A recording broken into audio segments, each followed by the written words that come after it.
Hello and welcome to episode number 49 of the Rollo and Slappy Show. Today is July 24th, 2017.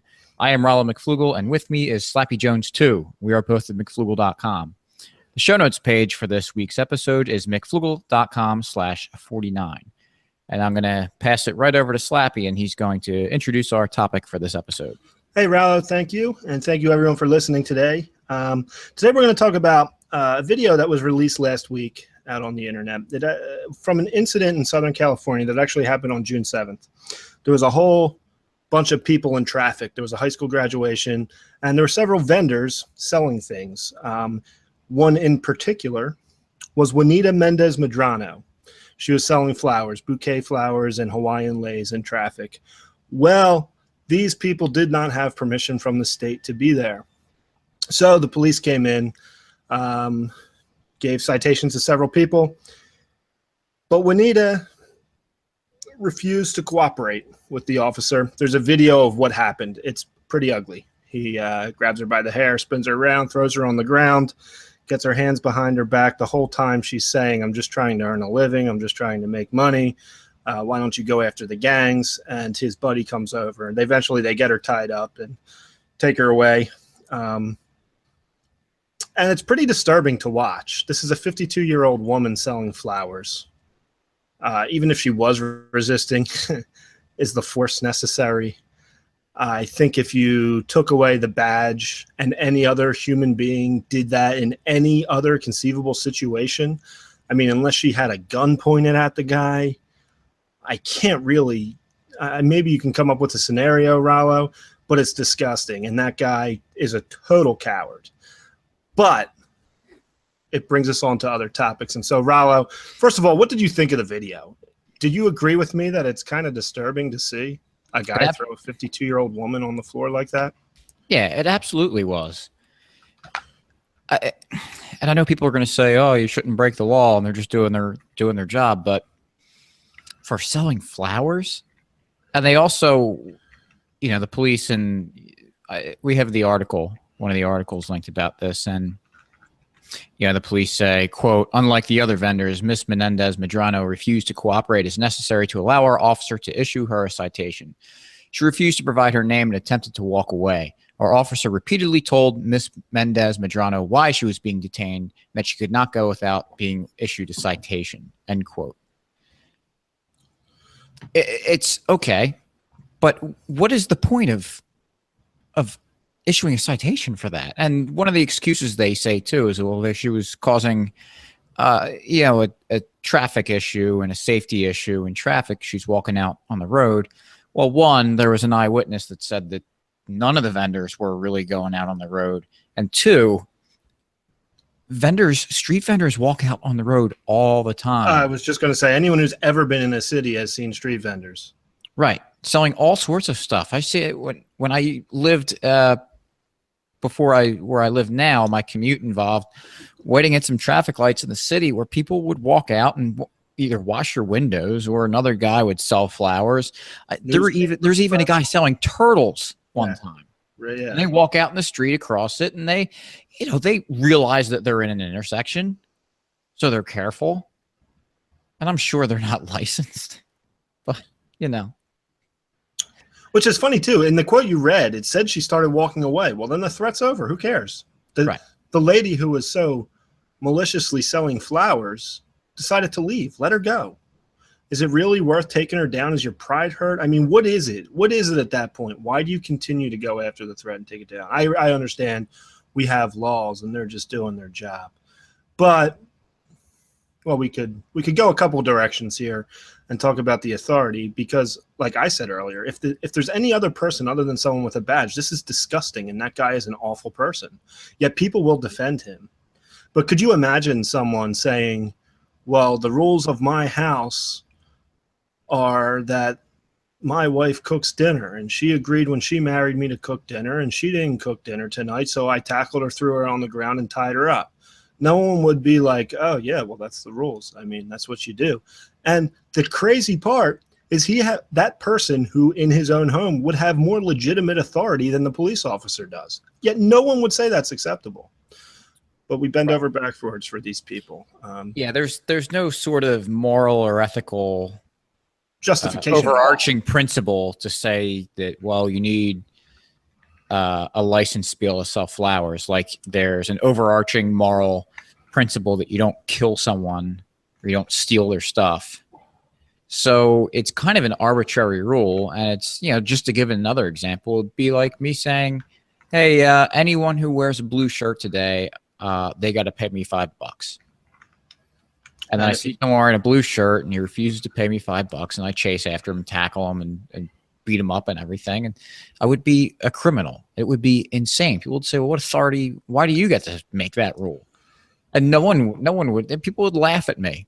It's the same difference. Yeah, well, it is on a ethical or moral standpoint. It's the same principle. But I could see people saying, playing devil's advocate, okay, well, wearing a blue shirt's wearing a blue shirt, but these people are selling things in traffic, one, which is dangerous, and two, there's other people who pay for their permits. Why should they have to compete with people who didn't pay for their permits? Well, if I paid my money to the bully on the playground so it doesn't beat me up, does that mean that you should also give him your money too? Well, but these people are selling things. You're talking about a bully. I don't have a response to that. I don't know. Yeah.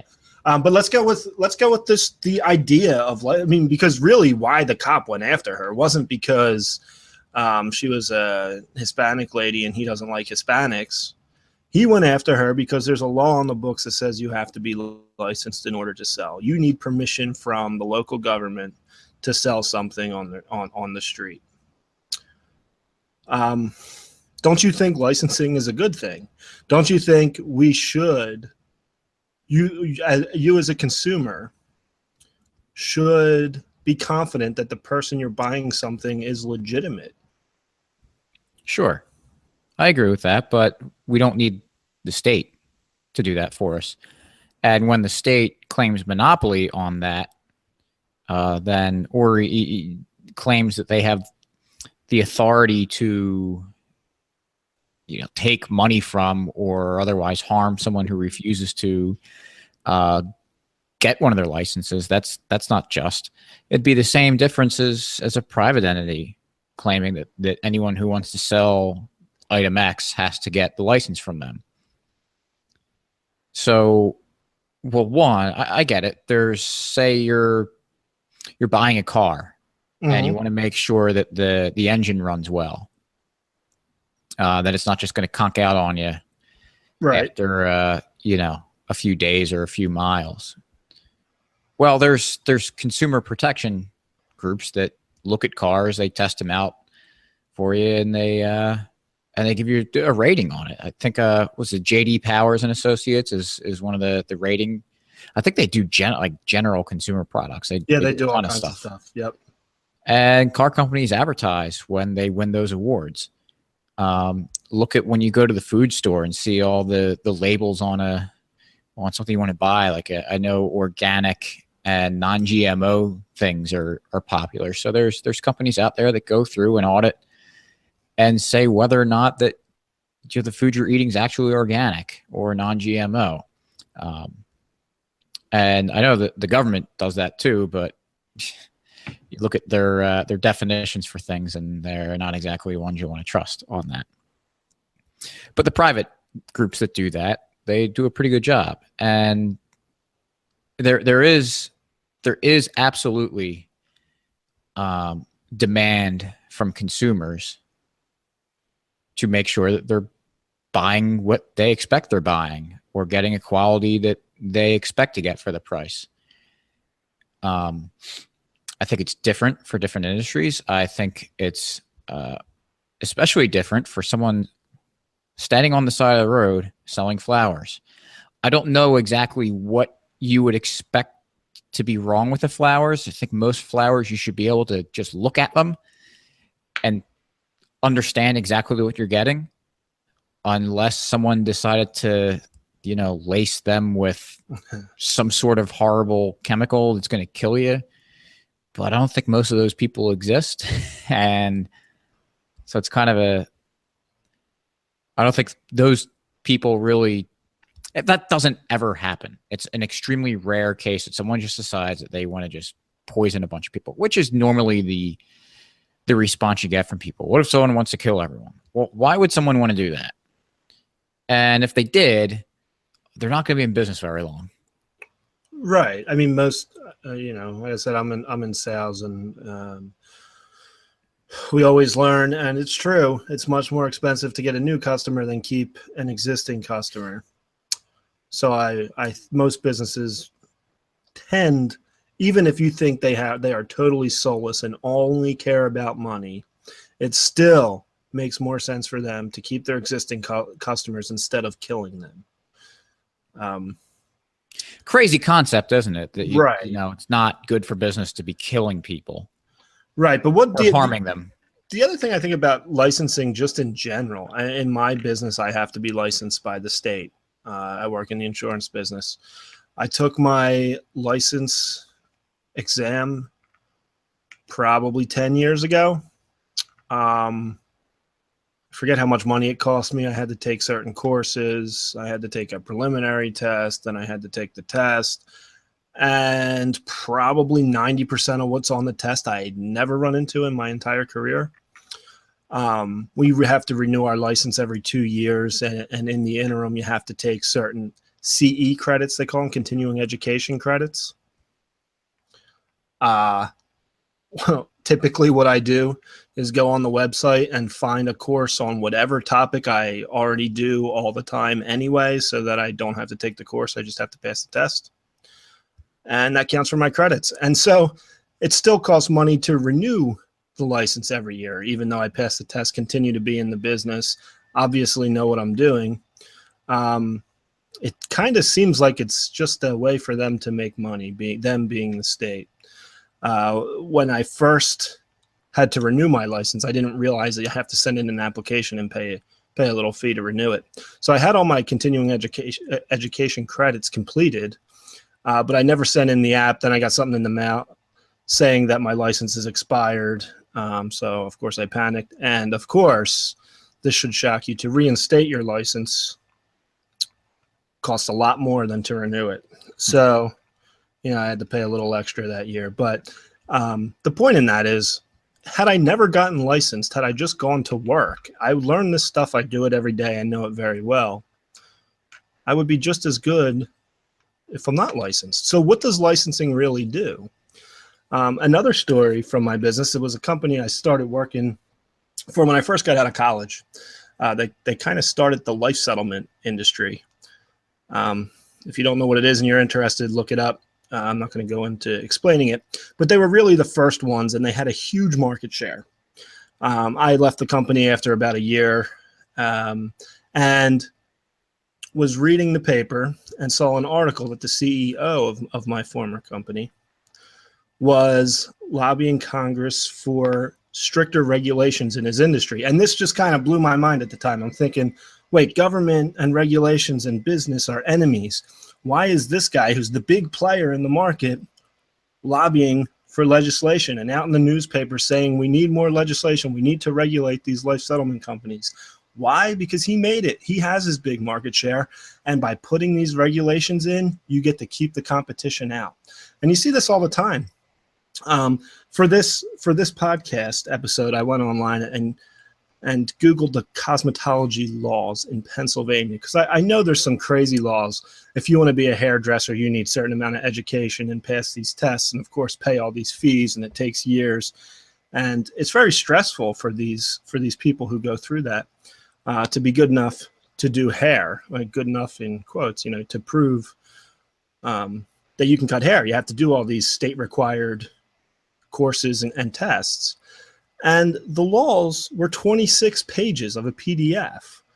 Now, that includes the cover page, but I scrolled through and thought, wow, this is a lot of laws for cutting hair and doing makeup. There's so many laws that you can't possibly follow them all. You can't possibly know half of them. But anyway, to the cosmetology, they just want to keep people out. How much easier would it be for your friends in the inner city to help get themselves out of poverty if they could start a business. But when you have to do several years of school, pay a bunch of fees, you don't have time, you don't have the luxury to do that. Where the kids from the suburbs whose parents have money and their parents can pay for them to go to school and live at home, they're able to do it. And so it just is another way that the state keeps people in poverty and encourages poverty. It's sad. Yeah, absolutely. So, I mean, all that the license says is the state takes something that you have a right to do and sells your right to do it back to you. Yeah, exactly. And I don't. After that little haircutting talk I just did, I don't want to belittle what they do. I certainly can't cut hair. I wouldn't know how to. But if I had a barber shop, I certainly wouldn't hire me. I would make sure before I hire me that I saw that this person could cut hair. So what you said in the beginning is, of course, we want people we want to be able to trust people who are selling their services and their goods. But so does the business owner, because if I have a barbershop and I hire someone like myself to cut hair, I'm not going to be in business long. So before I do that, I'm going to want to make sure they know what they're doing. And there could be several ways to do that. In fact, some people are just good at it. We had a kid on my high school football team used to cut everyone's hair, and he actually eventually went on to be a barber. But he was cutting hair in high school without a license. And he did just a great job that almost all the kids wanted to do. We pay him $10, he cut our hair. I cut hair without a license. Well, you break the law. I know. I cut my own hair, so I don't know. That's probably not a law if you're cutting your own hair. Yeah. But maybe it is. Who knows? I should turn myself in. Yeah, you got sharp objects. I know. I don't know, cut my hair too short, which I accidentally did one time. It's a different story. But yeah, it's just kind of, when you strip it down like this and you show kind of what's going on with it, it just becomes obvious. One, it's a money-making scheme for the state, and two, it's a money-securing scheme for the businesses that are already in play who are trying to take the easy way out of beating the competition. So like you said earlier, it costs a lot more money to get new customers than to keep old ones, but it still costs money to keep old ones. So how do you make that cost lower? Just make sure there's no one out there to compete against you, offering a cheaper price or a better product or a combination of the two. And then since there's less suppliers, there's,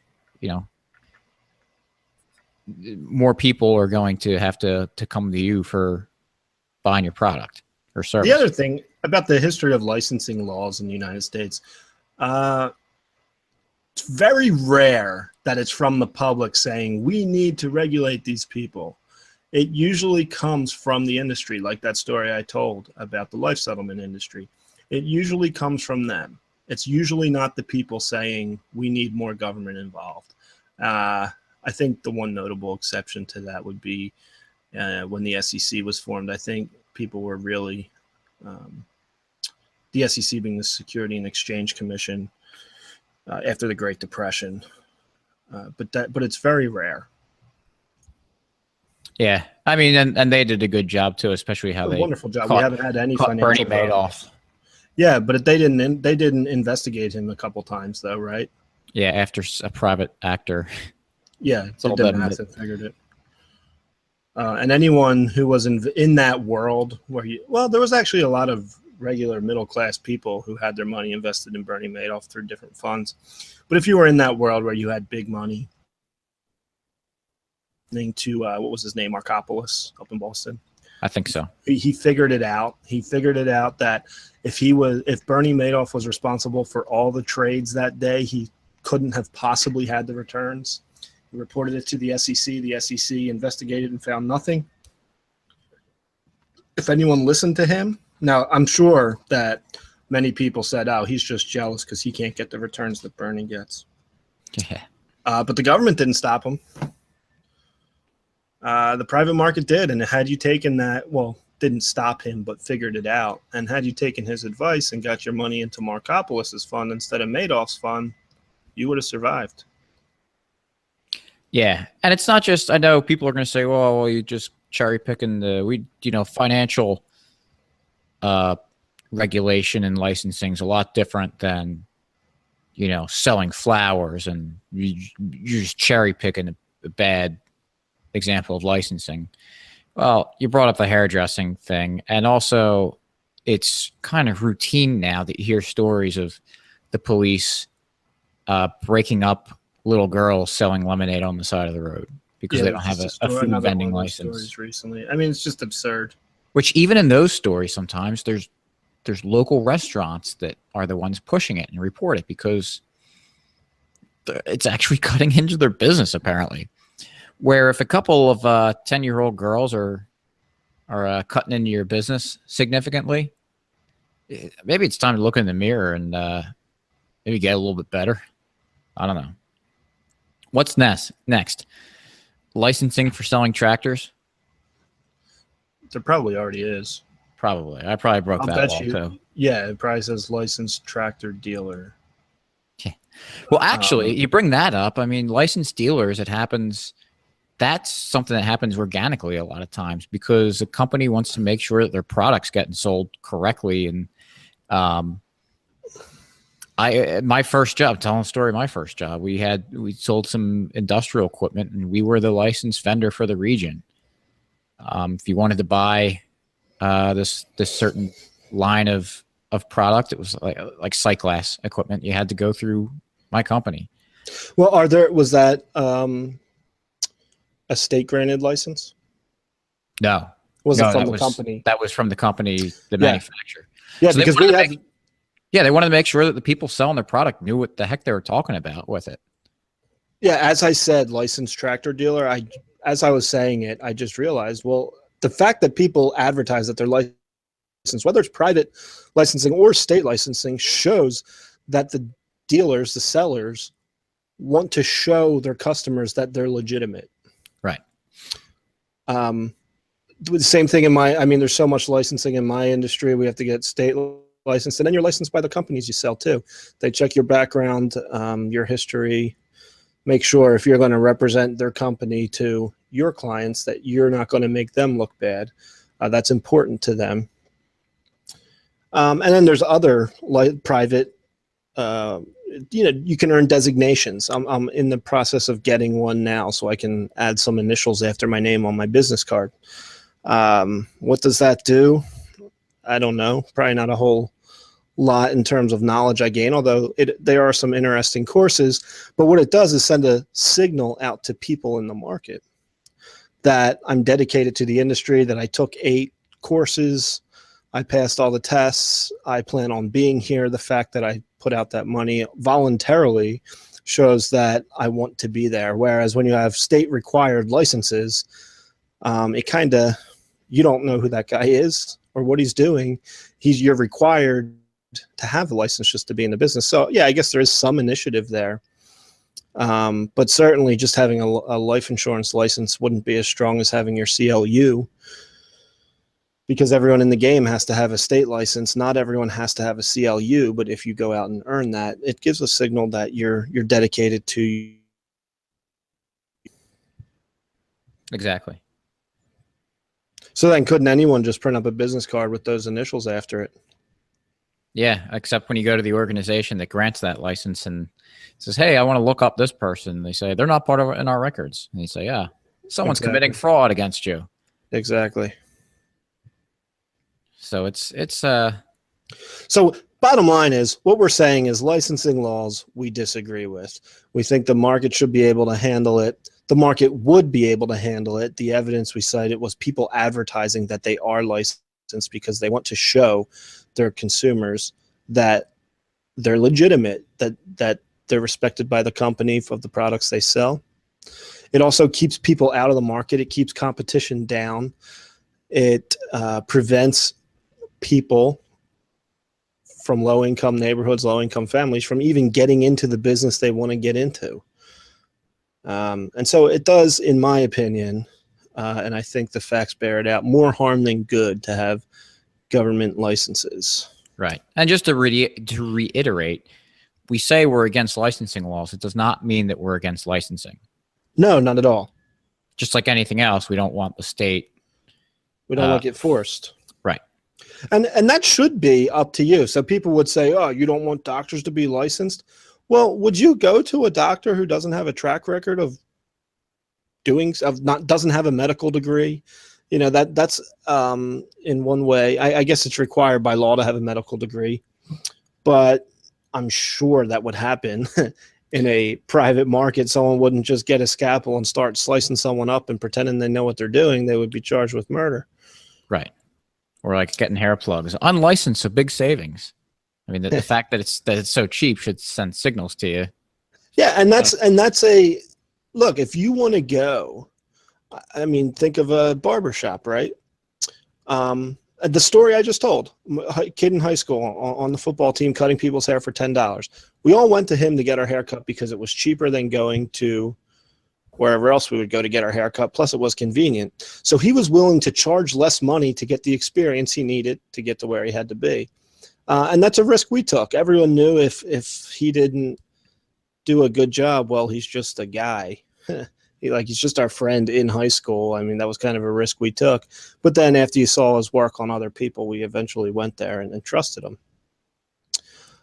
But what I'm saying is people could undercut their prices. You know you're getting a lesser quality product, possibly, because this person's new, inexperienced. But they're able to charge less and build their reputation to eventually earn more money and be seen as more legitimate or more qualified. And licensing prevents that from happening because you need a big upfront cost to even get in the game. Exactly. So I think that about wraps it up, unless you had something more you wanted to say. No, I said enough today. Okay, so do you have a free market success story for this week? No, I was too busy reading up on cosmetology laws.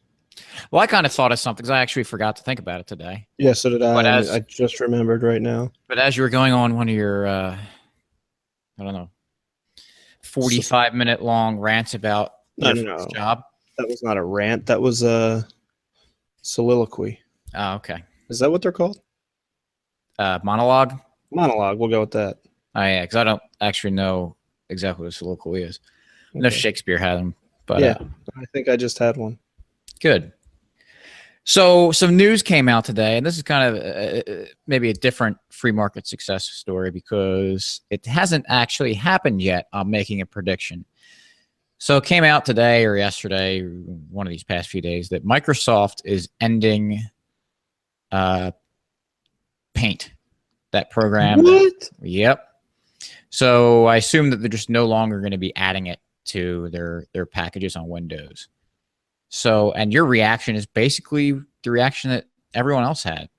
You know, man, I use Paint all the time. I love it. It's great. It's so simple and easy to use. I mean, we all grew up on it. Anyone who grew up with Windows, that was one of the few things that you could do that was kind of fun. You could go on my computer and draw. This is great. I wonder if this is a serious question. People who are like teenagers now or in their early 20s, do you think they did that or were their games way cooler? I would assume the latter. Yeah. But I loved Paint when I was a kid. Oh, yeah. It was awesome. Yeah. So anyway, sorry to cut you off. Continue. That's all right. So my prediction is that there's already been a huge backlash from people. Kind of the similar way when I found out that Microsoft Picture Manager was no longer put into Windows packages. So I predict that either Microsoft is going to turn around and say, actually, you know, we're gonna keep it because it is an old kind of legacy software, I guess. I don't know how much they have to update it. I guess. Well, I have Windows 10 and it's more up to date than I remember being from Windows 95, obviously. So I think they'll either just kind of say, okay, well, we'll keep putting it in if that small of an issue is going to make people, you know, really lose their minds, or they'll just say, hey, if you buy Windows or install Windows and it's a version that doesn't have Paint, well, here's the link that you can go to and download Paint. And it's going to be unsupported. It's going to be an old version, but here it is available to you for free. And that's actually what they did with the Picture Manager and some other software too. So there's and not to say that Microsoft is they probably had this in their back pocket anyway. I mean, they're a huge, extremely successful company. But they're going to read what the market says, what their consumer base says, and respond to it. So I don't think that, or maybe they're getting ready to unveil this even better software, and makes people completely forget about paint. And so that sounds kind of like, all right, great, common sense, obviously. But let's contrast that to something in the state. I don't know if you have a specific example, but say Everything this was yeah, well, exactly. Say Microsoft was a state-run company or whatever. If they decide to end paint, paint's gone. Right. Sorry. And it wouldn't be because, I mean, I'm sure Microsoft, I didn't read any, press releases from Microsoft about it. I just saw that they were, what they were doing. So I'm sure they're explaining their reasons why, but, right. I don't think that they're going to lose much of their market share because paint's not there. Right. And they did something that doesn't allow people some sort of easy workaround. Right. So, I think I will say, rest assured, if you like paint, you'll be able to keep paint. Yeah, I know. Just like our healthcare. Yep. There's the example. Yeah, exactly. So I guess that wraps it up for this week. Thanks for listening. The show notes page is mcflugel.com/49. You'll find links to see the video of the violent arrest of Juanita Mendez-Medrano, as well as the article that we referenced. And also, you'll find links to subscribe to this podcast. We're both on Stitcher and iTunes. So subscribe to us there. Let your friends know about it. And also like us on Facebook and follow us on Twitter. And we've got a little weekly email list that goes out. So be sure to sign up on that on mcflugel.com, and all the links will be provided there on the show notes page. Yes, and like us and share us and tell your friends. Yeah, we appreciate all the listens. And, thanks for your time today. Leave some comments, feedbacks if you agree or disagree, and we'll catch you next week. Thanks for listening. Peace.